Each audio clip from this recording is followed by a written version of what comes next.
Assalamualaikum warahmatullahi wabarakatuh. Teman, kita lanjutkan lagi novel yang berjudul Suamiku Lupa Privasi Story WhatsApp karya Sri Ayu 23. Saya dari channel YouTube Mang Dana Tukang Buku mengucapkan terima kasih banyak kepada teman yang sudah setia menyimak video demi video di channel ini, memberikan like, memberikan komentar. Baik, mari kita teruskan lagi ceritanya. Sekarang masuk ke bab 8. Nadia mengamuk. Ah, tikus! Tolong! Brak! Nadia berteriak nyaring. Disusul suara pintu yang dibanting. Lalu benda kaca yang jatuh. Isi kepalaku membayangkan ekspresi ketakutan Nadia yang sangat lucu.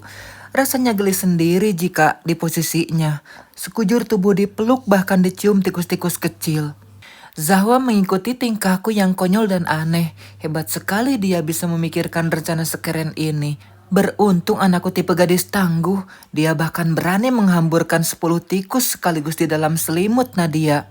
Mas Ilyas, ada tikus! Teriak Nadia masih menggema. Mah, kayaknya ayah udah bangun dan nyamperin nenek Gayung. Ayo, kita lihat. Awak gak sabar lihat ekspresinya. Pasti rambutnya awut-awutan. Masa sih nak? Gak mungkin lah. Paling kamar tamu kita yang berantakan. Ih, mama gak tahu ya. Tadi tuh awak udah siapkan satu tikus kecil alias bencil yang unyu-unyu di atas kepalanya. Astagfirullahaladzim. Tawaku pecah seketika. Inginku guling-guling sambil cekikikan sepuasnya. Hus, mama jangan kenceng-kenceng ketawanya. Ups, keceplosan. Lagian, anak mama ini cerdasnya luar biasa, mengalahkan komedian tingkat internasional. Anak mama gitu loh, daripada jambak-jambakan atau cakar-cakaran, udah mainstream. Mending kayak gini, seru main-main. Hah, betul. Yang penting tak sampai melukai Nadia. Paling dia sedikit geli-geli gimana gitu digigit tikus. Ada rasa sedikit kasihan, namun mengingat tingkahnya yang keterlaluan, membuatku geram. Kalau terlalu dibiarkan, maka akan semakin besar kepala. Mah, pokoknya bagaimanapun respon nenek Gayung, kita harus tetap tenang. Tentu sayang, lawan kita akan senang jika kita terpancing dengan hasutannya. Nah, cocok. Mama emang the best. Gaskeun kita tengok nenek Gayung. Tawa mengembang di antara anak dan ibu. Kami berjalan menuju kamar yang ditempati Nadia. Aku dan Awa tak bisa menahan tawa. Kondisi Nadia seperti orang gila. Bajunya sedikit robek, rambut awut-awutan. Dia terduduk karena terpleset minyak. Satu tangan terus memegangi tulang punggung. Astagfirullah, tante cantik kenapa nangis gitu? Segala ngepel lantai lagi. Haha. Ledek Zahwa. Berisik anak nakal. Pasti ini perbuatan kamu dan ibumu. Is, sembarangan nuduh. Orang aku sama mama abis tidur. Tante agak sengklek ya. Aku hanya bisa menahan tawa. Zahwa begitu puas melihat penderitaan nenek sihir yang sudah meracuni ayahnya. Ayah hanya menggelengkan kepala. Dia tampak bingung dengan kondisi sang pujaan hati. Bukan menolong, suamiku malah mematung. Mungkin dia masih mencerna apa yang terjadi. Sambil mengumpulkan nyawa sehabis bangun tidur. Halah, jangan ngelak. Mana mungkin rumah bagus kayak gini banyak tikus. Pasti perbuatan kalian, dasar licik. Mbak Nadia, tolong dijaga mulutnya ya. Sudah numpang, bikin gaduh lagi. Jangan sampai saya jahit mulutnya, biar rapet. Jawabku kesal. Berisik, kalian malah bertengkar. Gak enak didengar tetangga. Tuh, anak dan istri kamu, Mas. Malah diam aja. Buru tolongin. Sebelum tikus-tikus gila ngerumbutin aku lagi. Sentak Nadia. Tanpa peduli kehadiran kami, ayah menuruti selingkuhannya. Nadia sengaja bergelayut manja dalam rangkulan suamiku. Dia menampakkan ekspresi sangat menderita. Ayah memapahnya duduk di sofa ruang keluarga. Ih, ayah biarin aja lagi. Harusnya ayah bela mama. Tante kan udah nuduh yang enggak-enggak.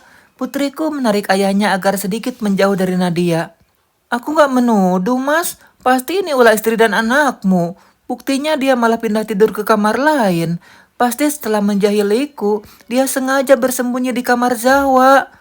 Mbak Nadia, kalau ngomong direm dong. Enak banget nyerucus kayak kereta butut. Saya pindah ke kamar Zahwa karena berisik. Suami saya ngorok, bukan karena Mbak. Enak saja menuduh tuan rumah. Jawabku sewot. Halah, nggak usah berkelit. Saya tahu kamu pasti cemburu karena saya mantannya Mas Ilyas kan? Makanya dendam dan sengaja berbuat ulah. Nadia lepas kendali. Wajahnya merah padam. Kilatan amarah seakan berkobar dari matanya. Tangannya mengepal kuat menahan kesal. Awalnya aku hampir saja terbawa emosi. Seketika Zahwa menggenggam tanganku serta memberi isyarat supaya tetap tenang.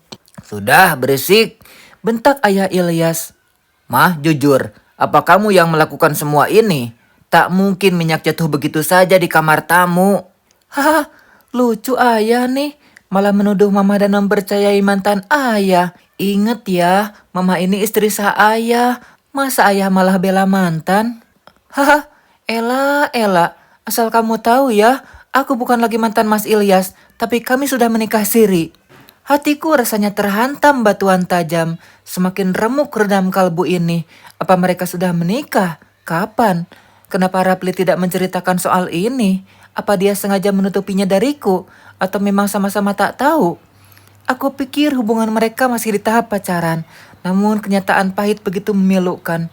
Persendian lemas. Kakiku rasanya tak menapak di tanah. Haha, kami sudah tahu itu tante cantik. Aku yakin ayah tak akan memilihmu nenek lampir ih. Mata membeliak tak percaya. Menatap Zahwa. Apa benar Zahwa tahu rahasia ayahnya lebih dari aku? Bagaimana caranya dia bisa tahu semua ini? Zahwa malah tersenyum miring ke arahku. Dia sama sekali tidak kaget. Putriku menunjukkan ekspresi biasa. Oh, kalian sudah tahu, baguslah. Tak masalah kan kalau aku tinggal di sini untuk selamanya? Boleh dong tante, coba tanya ayah, apa dia mengizinkan? Tantang Zahwa. Jawab mas, mereka sudah tahu. Kita tak usah menyembunyikan hubungan ini lagi. Lihat saja, istrimu rela berbagi suami.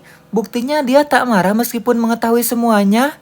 Ayah hanya termenung memandang aku dan Zahwa. Celah matanya mengembun. Mungkin dia memang tak peduli perasaanku. Namun aku tahu pasti ayah begitu menyayangi Zahwa. Hatinya pasti gundah dan merasa bersalah. Mengetahui bahwa anaknya sendiri tahu kebejatan ayahnya. Jawab ya, silakan izinkan tante cantik ini tetap di sini. Kalau ayah mau, Mbah Kakung tahu semuanya. Ancam Zahwa dengan wajah penuh kemenangan. Mulutku terkunci, masih berusaha mengontrol rasa yang berkecamuk di hati. Aku harus tegar, sama seperti Zahwa yang menyimpan luka lebih dalam dariku. Zahwa, mama, maafkan ayah. Suamiku bersimpuh di kaki kami, air mata membanjiri pipinya. Mas, ngapain kamu kayak gitu? Bangun. Nadia berusaha membangunkan suamiku, namun ayah bergeming, dia terus merengek minta maaf di kakiku. Diam Nadia, bentak ayah. Nadia langsung terdiam. Tuh tante cantik lihat kan, ayahku lebih mencintai mamaku. Tante cantik cari opah-opah aja, mending pergi deh, bikin rusuh tahu ih. Gak mungkin, mas cepat bilang, kamu gak mungkin memilih istrimu yang bodoh itu kan? Plak, suamiku menunjukkan raut jengkel, beranjak berdiri, lalu mendaratkan tamparan. Zahwa tersenyum lebar, aku hanya mematung, tak percaya dengan kelakuannya.